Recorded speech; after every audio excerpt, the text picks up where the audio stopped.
एक बार जब समस्त विश्व आसुरी राजाओं की बढ़ती सैन्य शक्ति से बोझिल हो उठा, तो पृथ्वी माता ने गाय का रूप धारण किया और उनसे छुटकारा पाने के लिए ब्रह्मा जी के पास पहुंची।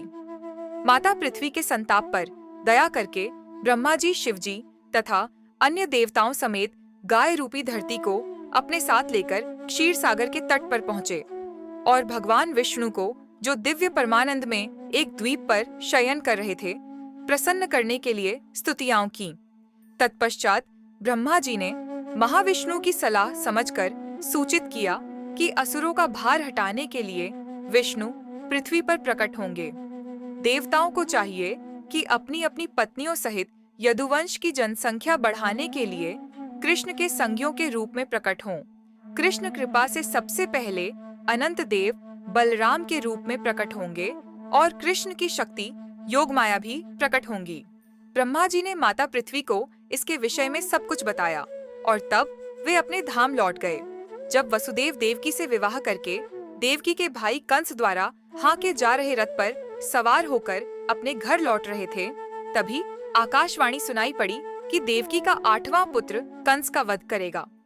यह अपशकुन सुनकर कंस देवकी को तत्क्षण मार डालने के लिए उद्यत हुआ, किंतु वसुदेव ने व्यवहार कुशलता उसे यह कहकर समझाया कि उसे अपनी छोटी बहन को विशेषतः विवाह के समय पर नहीं मारना चाहिए।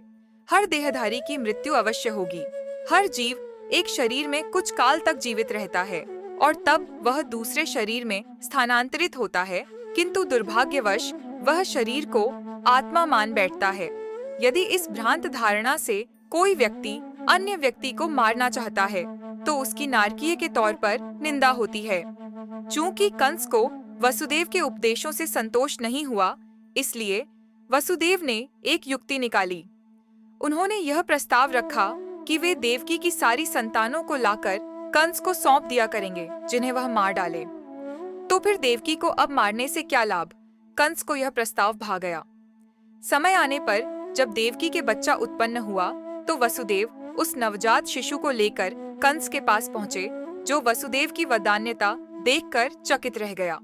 जब वसुदेव ने वह शिशु कंस को दे दिया तो कुछ बुद्धि दिखाते हुए कंस ने कहा कि चूंकि उसका वध 8वीं संतान के द्वारा होना है, तो फिर पहली संतान को मारने से क्या लाभ? यद्यपि वसुदेव को कंस के कहने पर विश्वास नहीं हो रहा था, किंतु कंस ने वसुदेव से बालक को वापस ले जाने के लिए कहा। परंतु बाद में जब नारद मुनि कंस के पास पहुंचे और उसे यह रहस्य बताया कि देवतागण यदु तथा वृष्णिवंशों में उत्पन्न होकर उसे मारने का षड्यंत्र रच रहे हैं, तो कंस ने इन वंशों में जन्म लेने वाले समस्त बालकों को मार डालने का निश्चय किया और उसने यह भी तय किया कि देवकी के गर्भ से उत्पन्न सारे बालकों को मार डाला जाए। अतएव उसने वसुदेव तथा देवकी दोनों ही को बंदी बना लिया और एक एक करके उनके 6 पुत्रों को मारता रहा। नारद ने कंस को यह भी सूचित किया कि कंस अपने पूर्व जन्म में कालनेमी नामक असुर था, जिसका वध विष्णु ने किया था। फलस्वरूप कंस यदुवंशियों का महान शत्रु बन गया।